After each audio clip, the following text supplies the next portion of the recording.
उधर आम आदमी पार्टी के वरिष्ठ उपाध्यक्ष अनुराग ढांडा कैथल के गांव मंढोर में रूस में फंसे युवकों के परिजनों से मिले, उन्हें सांत्वना दी। इस दौरान उन्होंने सरकार पर निशाना साधते हुए कहा कि इस गांव के युवकों को बेरोजगारी की वजह से रूस जाना पड़ा और अब वहां जाकर उनकी जो स्थिति है वो भयावह हो गई है। ये सरकार की जिम्मेदारी बनती है कि उसके देश का नागरिक किसी भी देश में फंसा हो तो उसको निकाल कर लाए।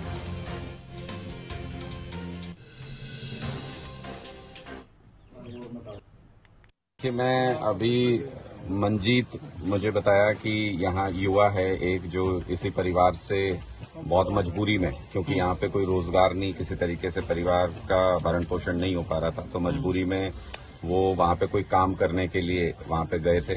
और आज हालात ये जो मैं ऑडियो सुने मैंने परिवार के पास जो भेजे हुए हैं वहाँ से, वो बहुत ही भयावह, बहुत ही खतरनाक है। वहां से मंजीत ये कह रहा है कि बहुत बुरे हालात हैं, चारों तरफ गोलियां चल रही हैं और युद्ध के बीच में धकेल दिया है उन लोगों को, वो फंस गए हैं वहां पे।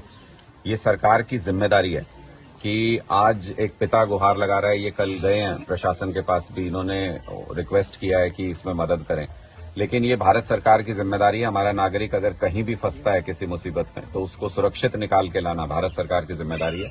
इसलिए हम ये मांग करते हैं कि भारत सरकार तुरंत इस तरफ ध्यान दे। अभी भी कल परसों भी मैं देख रहा था कि हरियाणा सरकार फोटो खिंचवा रहे थे कुछ युवाओं के साथ कि इजराइल भेज रहे हैं इनको, तो इजराइल में भी युद्ध चल रहा है। भगवान ना करे अगर वहां पे ऐसी मुसीबत में बच्चे फंसते हैं तो भी सरकार की जिम्मेदारी है कि उनको सुरक्षित निकाले। रशिया में ही सुरक्षित इलाके में कम से कम इनको रखा जाए।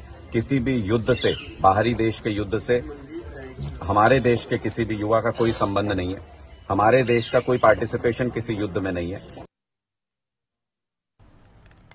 तो आपको बता दें कि रूस में फंसे हुए युवकों के परिजनों से आम आदमी पार्टी के जो नेता हैं अनुराग ढांडा, उन्होंने मुलाकात की और जो फंसे हुए युवक हैं उनको वापस लाने की मांग सरकार से की है।